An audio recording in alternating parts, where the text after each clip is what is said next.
Share with us your experience for the part this week, what you've seen on the ground. In that video we saw a while ago, you painted the picture as though what we see on television is not the real picture.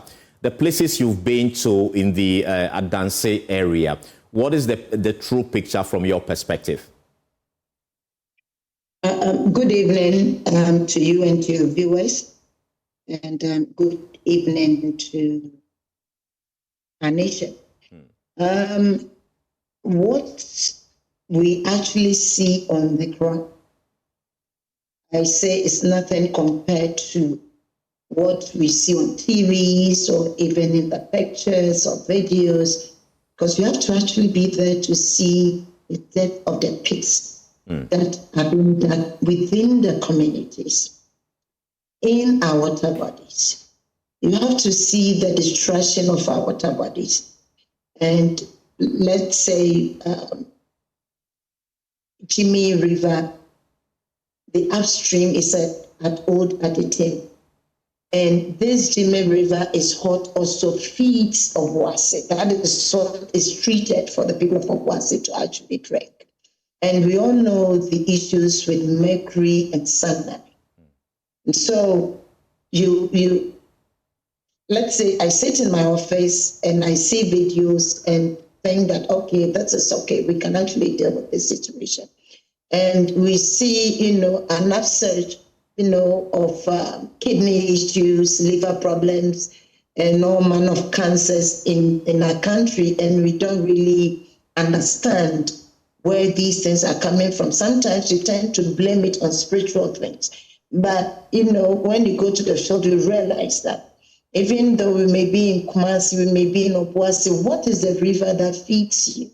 What is the river that is being, treated and you're taking it from Ghana water? Obviously, Ghana water treatment does not take away the heavy metals. Right. So what are you feeding your body with? Aside that, the education of our children and the terrorizing of our communities. We went to, when you go to these communities, they will explain to you how they are terrorized, how they are beaten, physical beating. And our children, these KG, class 1, junior high, 1, and you ask them, what do you want? They tell you they want guns. They are not asking for exercise books. They are not asking for pens. They want guns. And these little ones are telling you that these men come to our communities and they come with guns. So we also want guns. That's what we want. And we don't have electricity because they damage our transformer, they damage our lines. And the farmers, what they do is that when they get to the community, the first thing they do is to terrorize them. And that's one thing that I always say, that who is an illegal miner? You see, we stigmatize the villagers, we stigmatize the victims of irresponsible illegal mining.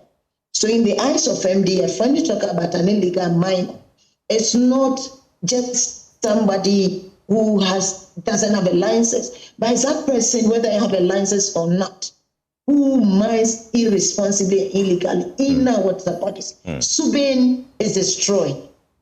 Jimmy is destroyed. When our farmers, when they farm, then these miners would dig big, huge pits on their pathway so they cannot cross anymore to their farms. Some of them have actually farmed plantains and all that. For the past 1 year, they've not been able to go to their farms.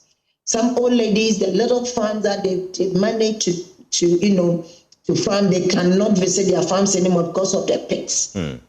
The schools cannot continue as they should anymore because of the illegal mining in the communities.